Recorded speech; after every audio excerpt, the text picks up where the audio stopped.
Got some thought-provoking questions for Mark this week. We're going to ask him about ponying and what his thoughts are, ground tying, whether he thinks that's a good idea, and if moving feet is a good way to get to a horse's mind. Hello, welcome to Mark Langley's Horsemanship podcast, a podcast helping people to understand their horses better, to provide solutions in a calm, connected way. I'm Jenny Langley. And I'm Mark Langley.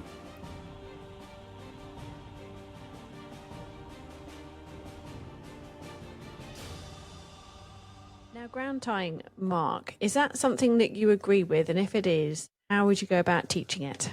Ground tying is, I think, it's very, very important. A couple of types of ground tying. There's tying to a stake, which is just tying a horse up on a stake. That's usually designed for horses to graze on a swivel stake. It has to be a special swivel stake, otherwise you can get yourself in some trouble. And the horses have to be very good for ropes for that. But that's not the ground tying I would be thinking you're thinking of. Ground tying is when you drop a rope and the horse stays still with the rope, and it can stand there for quite some time quietly with the rope.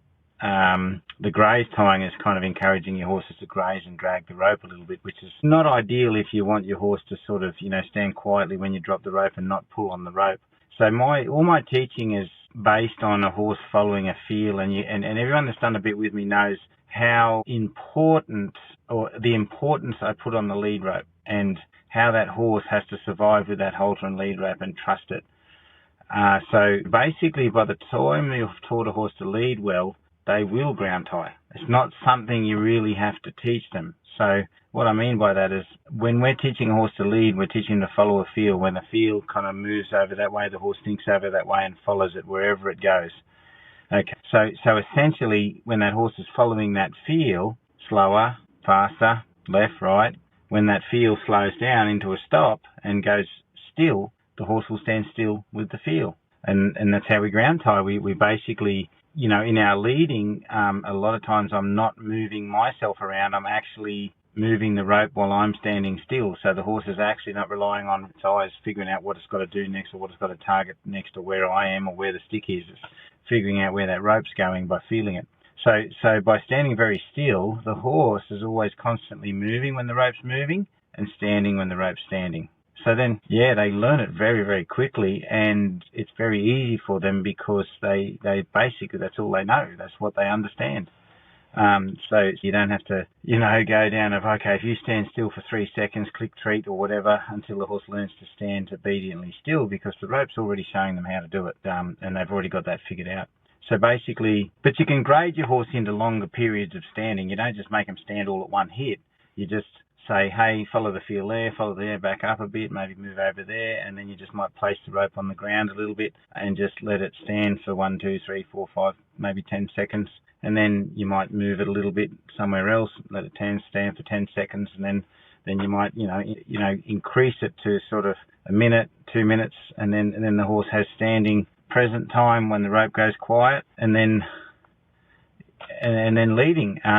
Sometimes if the horse, if you've got it on a 6 meter rope, so what I'll do is I'll maybe stop it, stand it, maybe walk away from it. So they're going to follow me, and if they're following me with their eyes, then I know they're not following the lead rope. But if they do make a bit of a mistake, or they go to wander off, you can put a little shake up the rope, create a little friction in the rope that says it's like hot or colder, and obviously the path of least resistance is standing quietly with the rope. When they go to move, they feel a bit of resistance in the rope, and they go, oh, I just created that, and I stopped on that resistance, kind of quietened. So that's what I'll start to do, a bit of resistance when they start to move, and then quieten it when they stand, and then they'll sort of figure out that place to stand is with the rope is the right place. But usually, if you've done your leading like I've explained, and they're good at it, they understand it. You don't really have to correct it, because they go with the feel, they stop with the feel. And so if ground tying is based on their understanding of feel,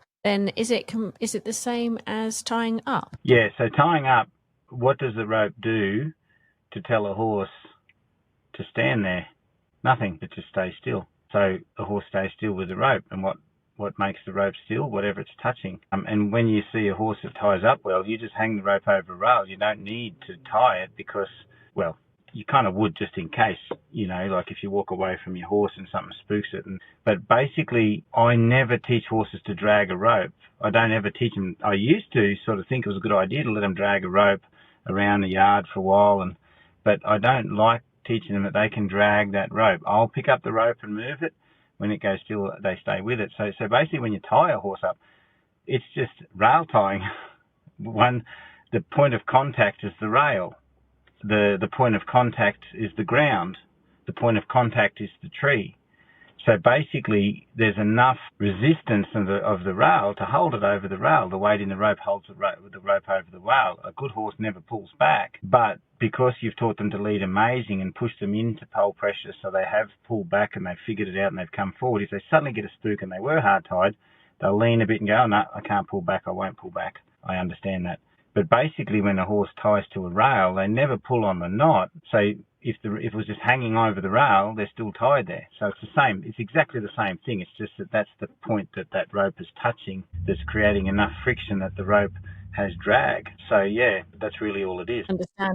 Understanding is key to this. That's right. That really just don't drag a rope. That's all we're teaching them. Don't drag a rope. Follow the rope. The rope is a moving or still thing, but you don't control the rope. You don't drag the rope. So if you're trying to ground tie and your horse is dragging the rope, you need to go back to leading so that it understands feel. Yeah. So you just do a bit more leading, stand, lead, and then if you do have to put a bit of friction in the rope when they do go to wander, then they at least learn there is a consequence to moving. They create a little bit more friction. Then they create less friction when I stand. Okay, well I can figure that out. I can control the pressure. Okay, you're not sort of scaring the life out of them for and punishing them. You're just saying, if the boat ends up on a riverbank, then the friction makes it harder for the boat to go down through the water. But if the boat goes back in the current again, it's like, there's less friction. It just floats down. So any deviation creates a bit of friction. Okay, next question is from Jane from America, and she'd like to pick your brains about ponying. She's wondering if it is a good way to develop and maintain 7-year-old Arab gelding's confidence riding out alone on trail. Now, she's only had this gelding for 3 months, so they're still learning about each other. Says that generally he has a good mind, he's confident and forward, he's not spooky, rides out well on trail, both with and without a companion. But she's noticed that when he's alone, he is more alert and forward, and true relaxation through the neck and body really only comes and goes. Now, given that they're quite new to each other, she doesn't think that this is unusual, but she doesn't want to overlook what could be subtle signs of trigger stacking anxiety. Someone has suggested to her that she starts to pony him with another horse. She'd like to know if, in your opinion, is ponying a good path to build and maintain confidence to ride out alone, or perhaps will ponying reinforce the horse's need for a companion? Yes, no. Yes. So riding out with other horses, like there was times that sometimes you'd ride out with me, Jenny, or I'd ring Dad up and say, can you come over? I'm riding a young horse out and I just want someone to be with me. One, for safety, just in case they need to call an ambulance or get the Westpac chopper in for me so I can get to hospital quick. And two was so maybe that horse could be a little steadied by another horse. And you can steady a horse with another horse.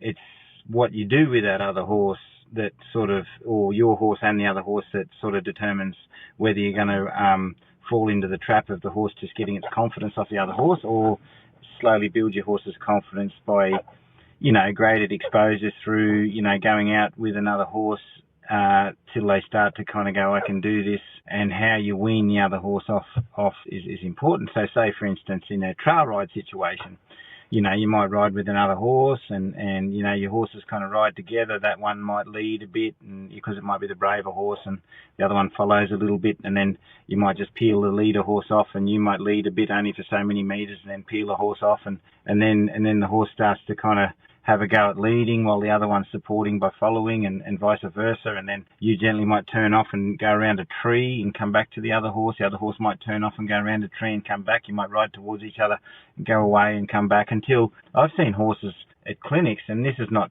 ponying, but I'm kind of leading you to that, I guess, in the sense of the psychology behind it. And I've done lessons where I've had 5 people, 6 people on a clinic, and the horse that was the most worried, we'd all face in a different direction, ride in a different direction, and then turn back around when that horse starts to worry, and then we'd all ride towards each other and then kind of sort of cross each other's paths in a way and then ride out. And then and then turn around when the horse that kind of worries sooner worries, they call the turn, everyone turns, and eventually I've had horses riding off 100 metres that way, and then the other one was riding 100 metres the other way, which means they were 200 metres apart, and they were all riding off on their own, and then they could actually trot back towards the other horses without even speeding up. So they got used to listening, connecting with their owners. They knew they were always going to ride back to the other horses because we encouraged that, and then they'd go out and come back. So when you're ponying a horse, you've got to be pretty handy with the pony horse. So you have to have good feel and control over your pony horse. Otherwise, it can be a bit of a mess where you're trying to manage this horse and they stressing each other out, and it's just all a chaos. So, your horse that you're riding has to be good with the rope going around its rump if it accidentally does, or, over its head, wherever. You've also got to be good at controlling that horse in the sense that you can get the pony horse to stay at a bit of a distance and wiggle a rope and get it to stay at a bit of a distance so it's not just on your horse all the time. So you can sort of lead out front a little bit and have the pony horse tailing behind maybe 3 metres or something like that, and then you might just bring the pony horse up the side and then you might ride off over there. Then you might back your horse up and maybe let the pony horse lead a tiny bit out a bit and let them go out. And I just make it a little bit dynamic so the horse is listening to you, listening to your guidance. You're exposing it to going out ahead enough that it has to still process what's in front of it, not just rely on that pony horse being so close that, you will kind of fudge it together. And then you're sort of, and then you're seeing if you can interrupt any one of those horses at any time, your riding horse and the pony horse.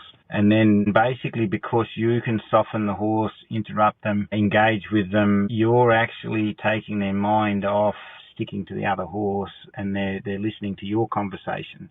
They're not just creating a pat, and you're actually, you're on the need to know basis because they're having a secret code conversation together, and you're just a sort of monkey on their back that's kind of just getting a free ride.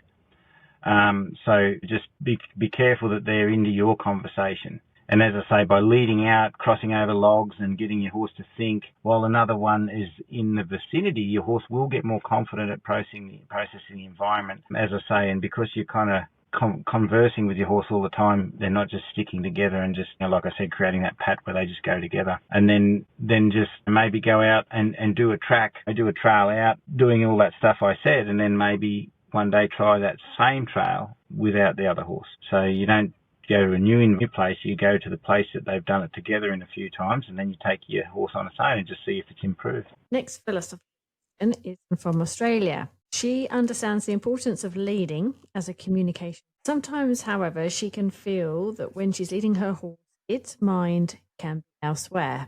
It gets distracted. She'd like to know, philosophically, is the way to a horse's mind through moving? If it's not, what comes first, the mind or a combination? Okay, so there's an old saying in horsemanship, and it was interesting travelling through America because some of the people I stayed with were, especially some people up north, were students of horsemanship, and they've ridden with Tom Dorrance, Ray Hunt, some of the people who rode with Tom a lot, like Joe Walder, Brian Newbert, people like that, and it was interesting having some conversations with them, and I sort of said, the problem, I said, is a saying that's sort of gone rife in horsemanship, and it came from one of the masters, or it's been construed or changed over the years. And I've heard this saying a lot, and I don't agree with it, and it's control the feet, control the mind. And they said, well, actually, really what they heard them say was, in order to get to the feet, you got to go through the mind. And sometimes, and if you rode with Ray long enough and you heard all the sayings and all the different, and you were there in the different scenarios and things like that, and it was, sometimes you got to go through the feet to get to the mind. But then all of a sudden, this sort of like weed spread of control the feet, control the mind, control the feet, control the mind. So everyone was starting to say control the feet, control the mind. But no, it was in order to get to the feet, you've got to go through the mind. And like my teachings is all about, where are your horse's thoughts? Where are they thinking? What's the emotion behind that thought? And that sort of comes, from people like, Harry Whitney and Ross Jacobs of the, Harry talks about the horse's thought all the time. And, when it goes back to, in order to get to the mind, feet, you've got to go through the mind. Sometimes you've got to go through the feet to get to the mind. Now, I'll give you an example of that. So basically, a horse is moving its feet in a busy way. Why is it moving its feet in a busy way? Is because its mind is 100 meters away and the other horses are over there and it's really worried about where it is. So it's really busy in the feet because the mind's over there. If you, say, interrupt it and get its thoughts back, then all of a sudden the body goes, oh, my mind's here, my feet are here, my body's here because it's with its mind. So its mind is back together again and the horse is standing softly there because it's present and in its own vicinity, okay, not somewhere else. There are some horses that you might be riding the horse, and what's happened over the years is people have rewarded the movement but not a thought change. So you may have to back the horse for, say, for instance, 20 meters until the mind changes. So basically the horse is pushing on the reins a little bit. Now you're back at 1 meter and it backs kind of soft because people have been rewarding the feet change, not the mind change. But it backs soft and light, but every time you loosen the rein and sit, the horse still it feels like it's anxious and it's still got a bit of a walk that's a bit too forward and you feel the anxiety in it and you go, well, it's backing really kind of soft and it feels not soft, it's light, but it's kind of feeling light in the reins and it's being obedient. So I kind of got to reward it for backing up. Well, no, maybe you've got to back the horse up until the mind changes, and that goes back again. The horse was still walking a little bit anxious because the mind was somewhere else, and you had to back it so many meters until the mind went ka-chink. Oh, I've let go of that. And then you loosen up. But the hard thing is you're actually continuing a backup until not rewarding, you just backed up. But because the horse knows how to back up, you don't have to reward the backup. You've just got to ask it to back until it stops thinking forwards. So that's still, getting a thought change. There's another example I'm trying to think of, and it was a conversation I was having, and it was the times that moving the feet before the mind. And the most common time I think I do that is when a horse is carrying a whole bunch of brace. And though there is a thought change in the horse letting go of brace, I'm actually getting them to soften their body and move softly before I get them to think somewhere. So that's an example of that would be I'm doing groundwork with a horse and the horse is in front of me and I pick the rope and push the rope over there. The horse looks over there and it just kind of falls on its forehand and steps over there. So yes, the horse went towards its thoughts. The movement was kind of correct in the way that the horse was thinking there and moving there, but it's been so long braced and so on its forehand that the movement was really badly, it was on its forehand, it was stiff.